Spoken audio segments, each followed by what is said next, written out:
السلام علیکم ورحمۃ اللہ وبرکاتہ۔ محترم بزرگوں اور عزیز دینی و ایمانی بھائیوں اور دوستوں، الحمدللہ جیسے کہ آج قرآن پاک کے اس خلاصے کی 18ویں قسط ہے جس میں الحمدللہ سورہ مومنون اور سورہ نور اور سورہ فرقان کی چند آیتیں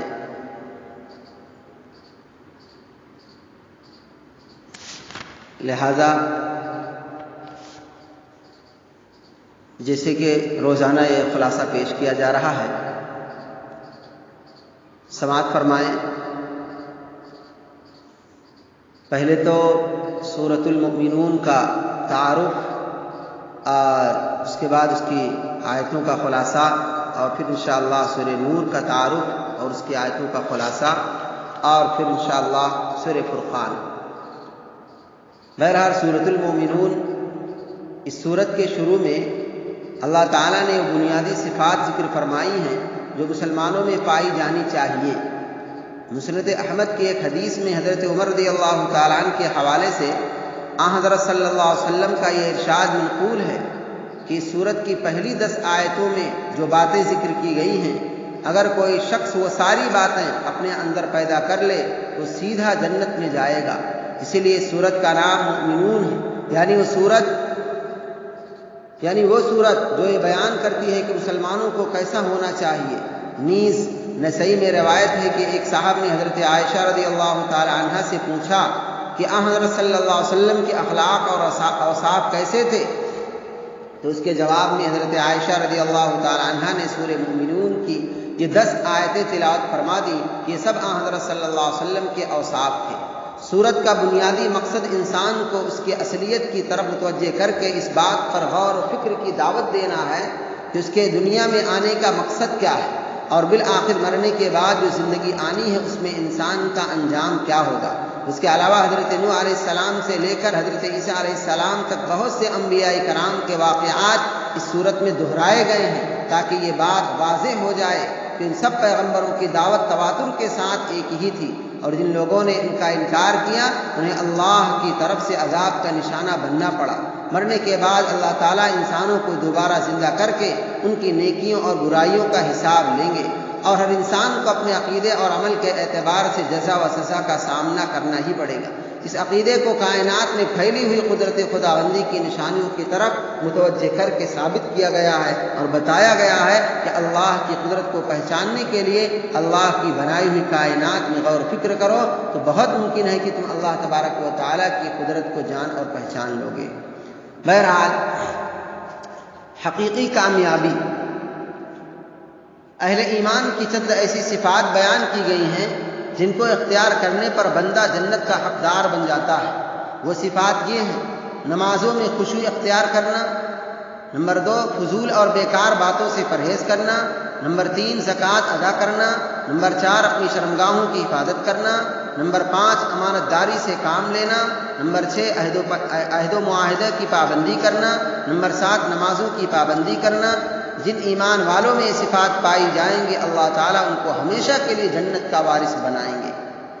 مرنے کے بعد دوبارہ زندہ ہونا، انسان کو اس کی پیدائش کا دور یاد دلا کر مرنے کے بعد دوبارہ زندہ ہونے کو ثابت کیا ہے کہ جب اللہ تعالیٰ نے تجھ کو ناپاک نطفے سے چلتا پھرتا انسان بنا دیا تو بنے ہوئے اجزاء کو جو مٹی یا فضا میں مل گئے ہوں دوبارہ جمع کرنا اس کے لیے کون سا مشکل کام ہے۔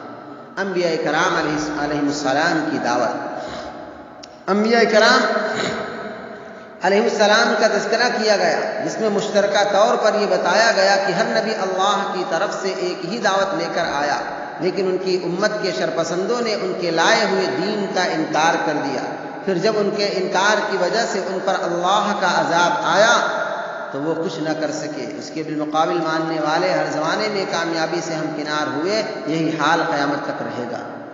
حلال رزق کی برکت، رسولوں کو پہلے حلال و پاک کھانے کا حکم دیا گیا اور دوسرے نمبر پر نیک عمل کرنے کا حکم فرمایا، اس لیے کہ آدمی کی روزی اگر حلال ہو تو اس کو نیک عمل کی توفیق نصیب ہوتی ہے، اور اگر روزی حرام ہو تو نیک اعمال کی توفیق سے محروم ہو جاتا ہے۔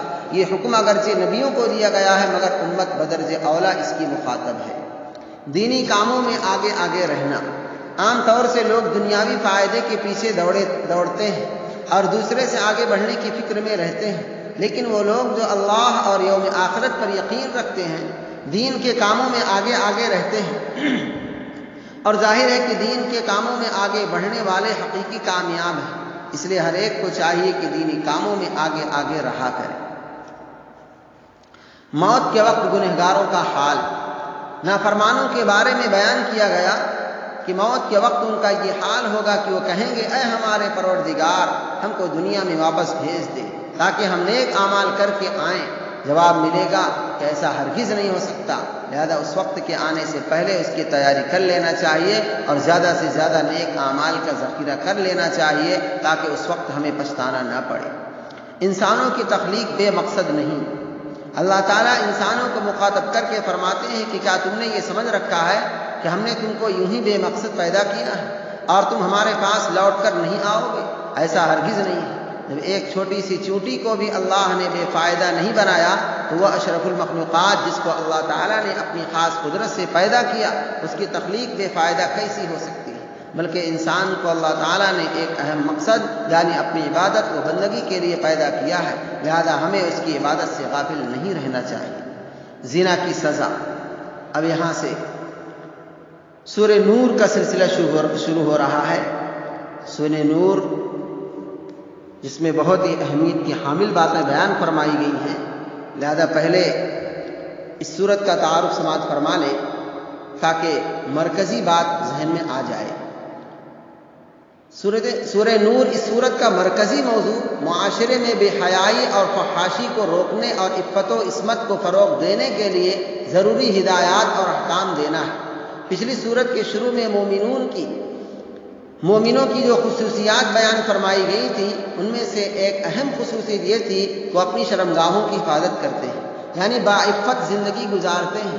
اب اس صورت میں باعفت زندگی گزارنے کے ضروری تقاضے بیان فرمائے گئے ہیں۔ چنانچہ سورت کے شروع میں زنا کی شرعی سزا بیان فرمائی گئی ہے اور ساتھ ہی یہ بتایا گیا ہے کہ جس طرح زنا انتہائی گھناؤنا جرم ہے اسی طرح کسی بے گناہ پر شرعی ثبوت کے بغیر زنا کا الزام لگانا بھی نہ صرف سخت گناہ ہے بلکہ اس پر بھی سخت قانونی سزا مقرر فرمائی گئی ہے۔ غالب گمان یہ ہے کہ یہ سورت ہجرت کے بعد 6 سال نازل ہوئی۔ اس سال حضرت صلی اللہ علیہ وسلم کو عرب کے قبیلے بنو المستلق کے بارے میں یہ اطلاع ملی تھی تو آپ پر حملہ کرنے کے لیے ایک لشکر جمع کر رہا ہے۔ آپ نے اس کے حملے سے پہلے ہی پیش قدمی کر کے اس کے عزائم کو خاک میں ملا دیا۔ اسی سفر سے واپسی پر منافقین نے حضرت صدیقہ عائشہ رضی اللہ تعالی عنہا کے خلاف بڑی کمینگی کے ساتھ ایک بے بنیاد تہمت لگائی اور اسے مدینہ منورہ میں بڑے پیمانے پر شہرت دی، جس سے کچھ مخلص مسلمان بھی متاثر ہو گئے۔ اس سورت کی آیات 11 تا 20 حضرت عائشہ رضی اللہ تعالی عنہا کی برات کا اعلان کرنے کے لیے نازل ہوئی، اور جن لوگوں نے تہمت لگانے کا گھناؤنا جرم کیا تھا ان کو اور معاشرے میں عریانی و فحاشی پھیلانے والوں کو سخت عذاب کی وعیدیں سنائی گئی ہیں۔ نیز عفت و عصمت کی عبادت کے پہلے قدم کے طور پر خواتین کو پردے کے احکام بھی اسی صورت میں دیے گئے ہیں اور دوسروں کے گھر جانے کے لیے ضروری آداب و احکام کی وضاحت بھی فرمائی گئی ہے۔ بہرحال اللہ تعالیٰ نے قرآن میں متعدد مقامات پر زنا کی برائی بیان فرمائی ہے۔ اس برائی کے کرنے والے کے لیے دنیا اور آخرت میں بڑی سخت سزا ہے۔ دنیا میں اس کی سزا شادی شدہ لوگوں کے لیے سنسار کرنا یعنی پتھروں سے مار مار کر ختم کر دینا ہے، اور غیر شادی شدہ کی سزا 100 کوڑے ہے۔ لہذا ہر مسلمان کو اس برے فعل سے بچنا چاہیے۔ زنا کی تہمت کی سزا۔ کسی پر جھوٹا الزام لگانا گناہ ہے، اور زنا کا غلط الزام لگانا تو اور بھی بڑا گناہ ہے۔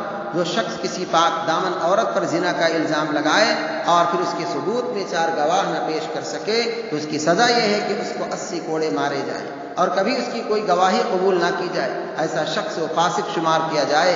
البتہ اگر وہ توبہ کر لے اور اپنے آپ کو سدھارے تو امید ہے کہ اللہ معاف فرما دیں گے۔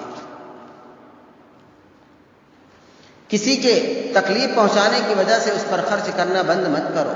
مالداروں کو نصیحت کی گئی ہے کہ اگر وہ اللہ کے لیے کسی رشتہ دار یا غریب کی مالی مدد کرتے ہیں اور پھر اس کی طرف سے کوئی تکلیف پہنچ جائے تو ان پر خرچ کرنا بند نہ کریں بلکہ انہیں معاف کر دیں۔ یہ تو سوچو کہ آخر تم سے بھی کوئی نہ کوئی گناہ ہوتا ہی رہتا ہے، تو کیا تم اپنے گناہ کے بارے میں یہ نہیں چاہتے کہ اللہ تعالیٰ تمہارے گناہ معاف کر دے؟ جب تم اپنے لیے معافی کو پسند کرتے ہو تو دوسروں کی کوتاہیوں کو معاف کر دو، اللہ تعالیٰ تمہارے گناہوں کو معاف کر دے گا۔ کسی کے گھر میں داخل ہونے کے متعلق آداب، کسی کے گھر میں داخل ہونے کے متعلق یہ آداب سکھائے گئے کہ جب تک اجازت حاصل نہ کر لو اور سلام نہ کر لو داخل مت ہو۔ اگر تمہیں ایسا لگے کہ اس گھر میں کوئی نہیں ہے تب بھی اس وقت تک داخل مت ہو جب تک کہ اجازت مل نہ جائے۔ اگر اجازت نہ دی جائے تو لوٹ جاؤ۔ اگر کوئی گھر خالی ہو، اس میں کوئی نہ رہتا ہو اور وہاں تمہارا سامان ہو تو اس گھر میں داخل ہونے میں کوئی حرج نہیں ہے۔ پردہ سے متعلق ہدایات، مردوں اور عورتوں کو یہ حکم دیا گیا وہ اپنی نگاہوں کو نیچی رکھیں اور اپنی شرمگاہوں کی حفاظت کریں، یعنی غلط جگہ ان کا استعمال نہ کریں، یہ ان کے لیے طہارت اور پاکی کا ذریعہ ہوگا۔ پھر عورتوں کو پردہ سے متعلق چند ہدایات دی گئی۔ نمبر 1، اپنی زیب و زینت کے مقامات اور زیب و زینت کی چیزوں کو لوگوں کے سامنے ظاہر نہ کریں۔ نمبر 2، اپنے سینے پر دوپٹہ ڈالے رکھیں۔ نمبر 3، عورتیں راستہ چلتے ہوئے اپنے پاؤں کو اتنے زور سے زمین پر نہ رکھیں کہ جس سے زیور کی آواز نکلے اور مرد ان کی طرف متوجہ ہو۔ غریبی کی وجہ سے نکاح کو مت ٹالو۔ جو مرد یا عورت بے نکاح ہو ان کا نکاح کر دینا چاہیے، اگر وہ محتاج اور غریب ہوں تب بھی نکاح کر دیں۔ غریبی کی وجہ سے نکاح میں دیر نہ کریں، اللہ تعالیٰ اپنے فضل سے انہیں مالدار بنا دیں گے۔ ہاں البتہ جن کے پاس اتنا مال بھی نہیں ہے کہ وہ نکاح کا اور بیوی کا خرچ برداشت کر سکیں تو انہیں صبر اور پاک دامنی اختیار کرنا چاہیے، اور جب اللہ انہیں کچھ نواز دے تو پھر نکاح کرنا چاہیے۔ گھر میں داخل ہونے کا ایک ادب، قرآن میں انسان کی سماجی زندگی سے متعلق جو آداب بیان کیے گئے ہیں ان میں سے ایک یہ بھی ہے کہ گھر کے جو بڑے افراد ہیں وہ تو جب بھی گھر میں آئیں اجازت لے کر آئیں، البتہ چھوٹے بچے اسی طرح گھر کے غلام اور باندی جو بار بار گھر میں آتے جاتے رہتے ہیں ان کے لیے ہر مرتبہ اجازت لینا ضروری نہیں، مگر 3 اوقات میں ان کے لیے بھی اجازت لینا ضروری ہے۔ نمبر 1، فجر سے پہلے۔ نمبر 2، دوپہر میں آرام کے وقت۔ نمبر 3، عشاء کی نماز کے بعد۔ مسلمانوں کو چاہیے کہ اپنے بچوں کو اس حکم کا پابند بنائیں۔ بوڑھی عورت کا پردہ، وہ عورتیں جو اتنی بوڑھی ہو چکی ہوں کہ نہ ان کی طرف کسی کو رغبت ہو اور نہ وہ نکاح کے قابل ہو، وہ اجنبی مردوں کے سامنے بغیر پردے کے بھی آ سکتی ہیں، بشرطے کہ اپنی زیب و زینت کا اظہار نہ کریں۔ پھر بھی اگر وہ نامحرموں کے سامنے آنے سے بالکل ہی بچیں اور احتیاط کریں تو یہ زیادہ بہتر ہے۔ گھر والوں کو سلام کرو۔ گھر میں داخل ہونے کا ادب یہ بتایا گیا کہ گھر والوں کو سلام کر کے داخل ہو۔ یہ سلام گھر والوں کے لیے اور خود تمہارے لیے اللہ سے ایک دعا بھی ہے، اور چونکہ اس پر ثواب ہے اس لیے برکت والا بھی ہے، اور مخاطب کا دل اس سے خوش ہوتا ہے، اس لیے نہایت عمدہ اور بہترین چیز ہے۔ حکم خداوندی کی مخالفت کی سزا، جو لوگ احکام خداوندی کو پورا کرنے میں کوتاہی کرتے ہیں ان کو اللہ تعالیٰ نے وعید سنائی کہ ان کو اس بات سے ڈرتے رہنا چاہیے کہ حکم خداوندی کی مخالفت کی وجہ سے کہیں دنیا ہی میں ان پر کوئی مصیبت نہ آ جائے یا آخرت میں دردناک عذاب میں گرفتار ہو جائے۔ معلوم ہوا کہ دنیا میں بھی لوگوں کو جو تکالیف اور مصیبتیں پہنچتی ہیں ان کی وجہ انسان کے برے اعمال ہی ہوتے ہیں، لہذا جب بھی کوئی تکلیف پہنچے انسان کو اپنے گناہوں کو یاد کر کے توبہ و استغفار کرنا چاہیے۔ لہذا اس کے بعد سورہ نور یعنی سورۃ الفرقان کا سلسلہ شروع ہو رہا ہے۔ سورۃ الفرقان یہ سورت بھی مکہ مکرمہ میں نازل ہوئی تھی، اور اس کا بنیادی مقصد اسلام کے بنیادی عقائد کا اثبات اور ان کے بارے میں کفار مکہ کے مختلف اعتراضات کا جواب دینا ہے۔ نیز اللہ تعالیٰ نے کائنات میں انسان کے لیے جو بے شمار نعمتیں پیدا فرمائی ہیں انہیں یاد دلا کر اللہ تعالیٰ کی فرما برداری، اس کی توحید کی اقرار اور شرک سے علیحدگی کی طرف دعوت دی گئی ہے۔ سورت کے آخر میں اللہ تعالیٰ کے نیک بندوں کی خصوصیات بیان فرمائی گئی ہیں، اور ان کے سرے میں اللہ تعالیٰ نے ان کے لیے آخرت میں جو اجر ثواب رکھا ہے اس کا بیان فرمایا گیا ہے۔ اس لیے اس کا عنوان میں یہ بات بیان فرمائی کہ پیغمبر بھی انسان ہی ہوتا ہے مگر عام انسانوں سے بلند مرتبہ والا۔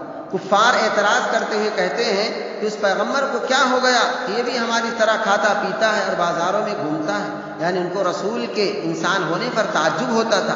معلوم ہوا کہ پیغمبر کے انسان ہونے پر تعجب کرنا اور نبی کو انسان کے علاوہ دوسری مخلوق سمجھنا کافروں کا طریقہ ہے۔ پیغمبر بھی ایک انسان ہی ہوتا ہے، یہ اور بات ہے کہ عام انسانوں سے اس کا درجہ بہت بلند ہوتا ہے۔ وہ انسان ہونے کے ساتھ ساتھ اللہ تبارک و تعالیٰ کا محبوب بندہ اور نبی و رسول بھی ہوتا ہے۔ اللہ تبارک و تعالیٰ ہم سبوں کو ان تمام باتوں کو صحیح طور پر سمجھنے اور اس پر عمل کرنے اور اپنی زندگیوں میں ان تمام باتوں کو لانے کی توفیق نصیب فرمائے۔